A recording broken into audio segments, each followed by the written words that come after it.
Welcome to the Red Half of Sheffield preview pod. Back to preview another inevitable defeat this week at the hands of a midweek fixture. Surprisingly, I mean, it never seems like we play in this league anymore.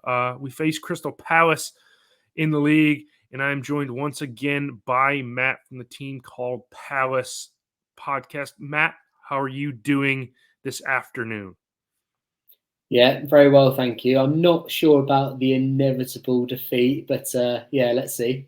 I mean, you prior to recording, you came on and said, you know, you were looking at the form, and we haven't won 1 in 10, and you have won 1 in 10. So, question for you to start it all: where has it gone wrong, and are you surprised that you still have a manager?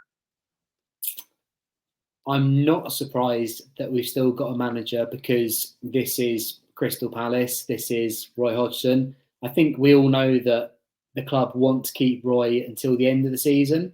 I think it's going to take something quite drastic for them to change mid-season. I mean, listen, a defeat to you guys on Tuesday night could be that thing because the atmosphere will be toxic, the supporters will be feral. It would be a really bad night if we do lose to you guys, and that could be the thing that does bring about the change. But yeah, listen, we haven't been playing very well.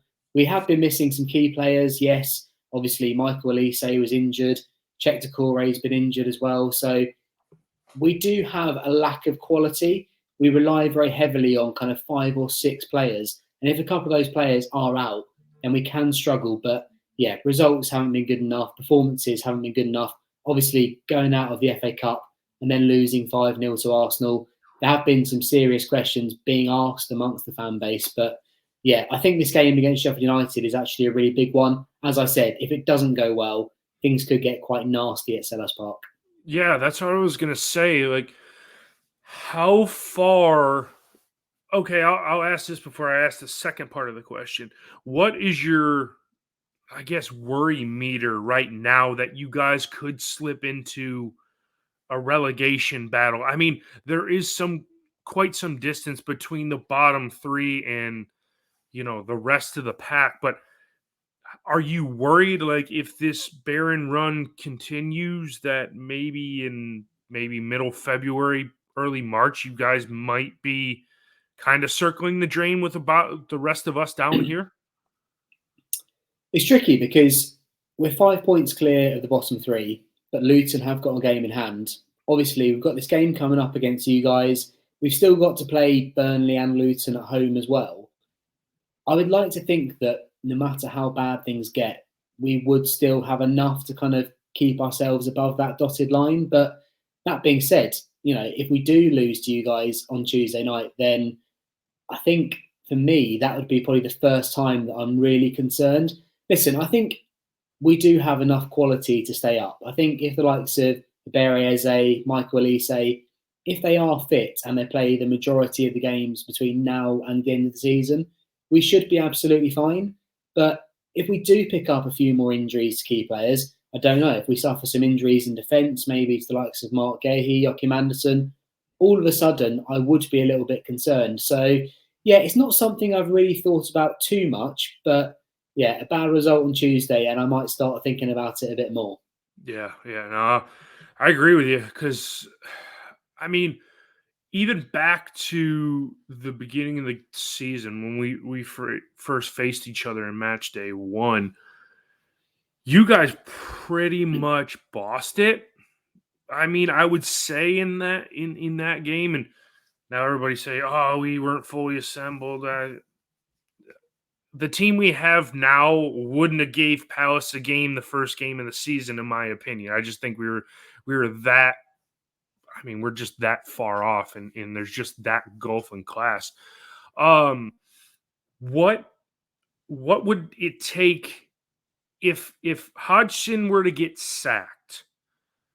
Do you think that they would bring in a permanent manager, or do you think it would just be an interim manager for the rest of the season? Because Graham Potter was, seeing at Selhurst Park last week when they took the heavy defeat, is that somebody you would want to come in, or you've got to think the club are making plans for, as you said, they want Hodgson to see out the season. Do you think it would be a smart idea to pull the chute on Grandpa Roy and bring in Graham Potter or his inevitable replacement now? Or do you think that would put Palace in a worse spot than they are now? It's really hard because I don't think the new manager coming in, whether that is, I don't know, let's say Graham Potter or Steve Cooper's been linked as well.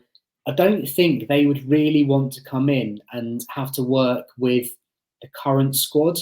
I think really they would want to come in the summer, maybe with a few new faces, have the time on the training pitch to get their ideas across.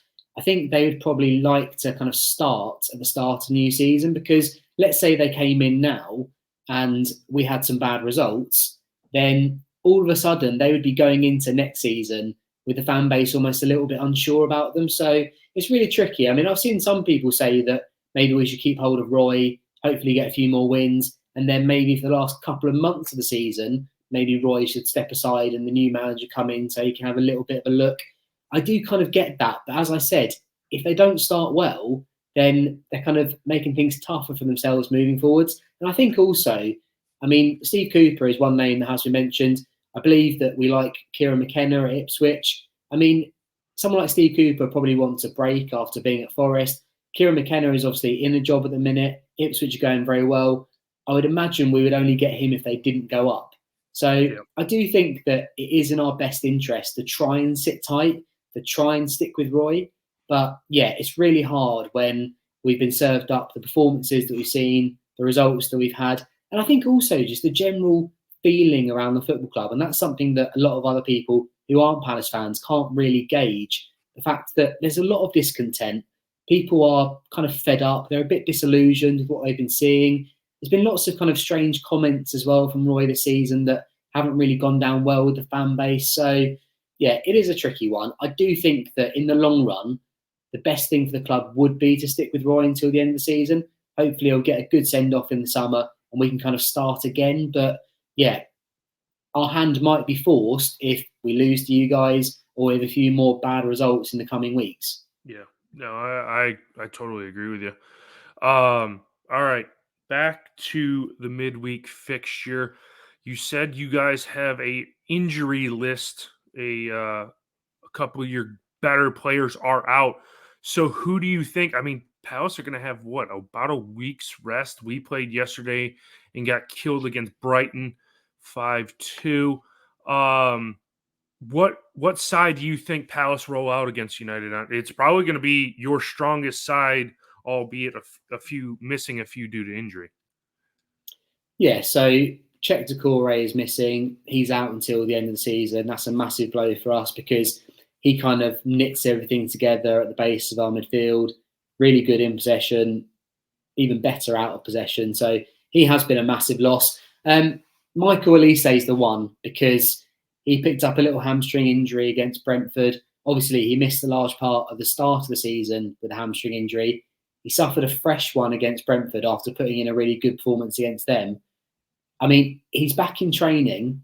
I don't know if he will play from the start. You might find he's on the bench, but having him in the side would be massive for us because he's just a real difference maker. And, in that game against Brentford, he was the one who made the difference. He was the one who stood out. I would like to think that against you guys, he could do that. Obviously, he's been out for a couple of weeks, so he won't be at his best, but everyone knows the quality that he brings. Jordan Ayew is another one that bit of a question mark over. Obviously, he's been at AFCON. I don't think he'll be back for this one. But yeah, I mean, we have had injuries this season, injuries to key players, but we haven't had that many. I mean, Joel Ward's out at the minute as well. Obviously, a very experienced, dependable player, but Nat Klein's filling in for him. I don't feel as though, there have been times where we've been missing 6 or 7. And yeah, fair enough. That's a lot of players to be missing. But in recent weeks, it's been more a case of missing key players. And obviously, that is an excuse. kind of. But really, I think most teams this season have been missing a handful of players. You just have to try and get on with it and make the most of it. And unfortunately for Palace, this is one of our issues: is we don't have much strength in depth.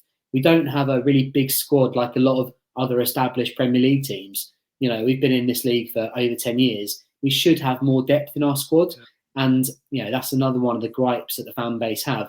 So when we are missing a couple of key players, it makes a really noticeable difference when there are a host of other Premier League teams. I mean, Brighton are a classic example.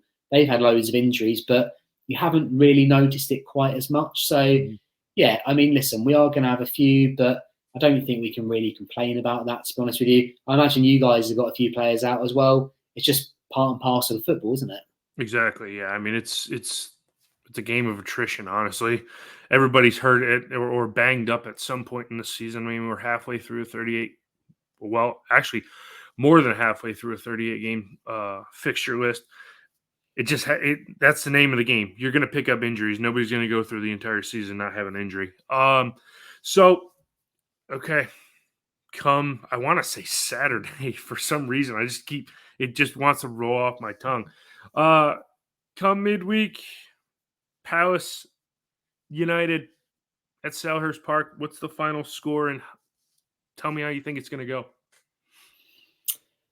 I think it's going to be a really cagey game because I think both teams are going to be really concerned about what happens if they lose it. I mean, as we were saying, one win in 10 league games for both of them. Obviously, you guys have had Chris Wilder come back in, probably hasn't quite had the impact that you would like so far. We need a result as well. For us, Sheffield United at home is one of those games that you kind of circle it and you think we've got to be picking up 3 points there, and that's absolutely no disrespect. So, yeah, I think a cagey game. I think a really important game for both teams. I would like to think that we would edge it. I'd like to think we maybe win it 1-0 or 2-1, but I don't think it's going to be comfy. I think if any Palace fans are rocking up to Selhurst Park on Tuesday night expecting an easy win, they're going to be very much mistaken, because I think it's going to be a real scrap.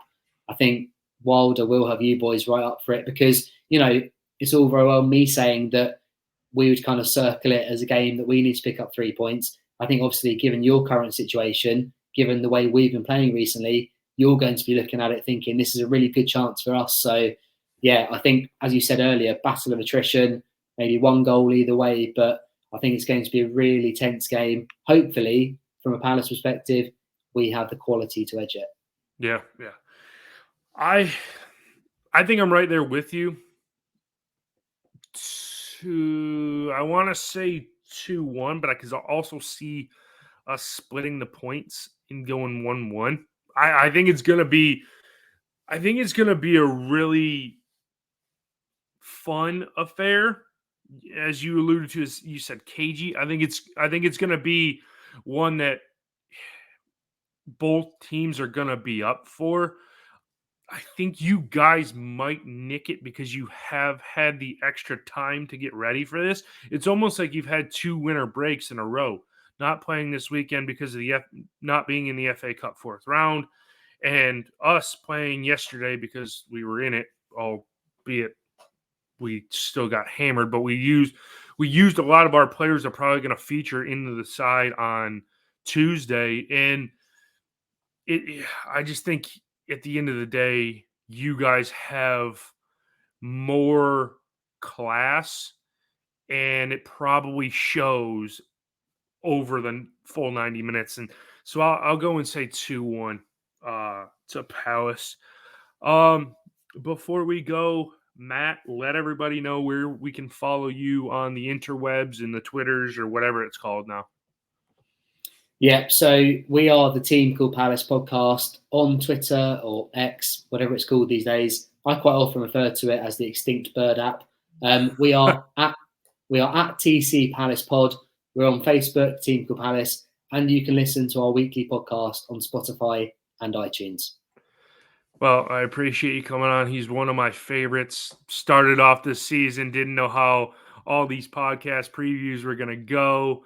But I mean, you can't help but not root for a team like Crystal Palace. And hopefully next year when we're in the FA Cup, we get to play each other, because Lord only knows we're not going to be in this in this division next year, so we'll have to rely on cup games to hopefully get paired so we can do these previews again.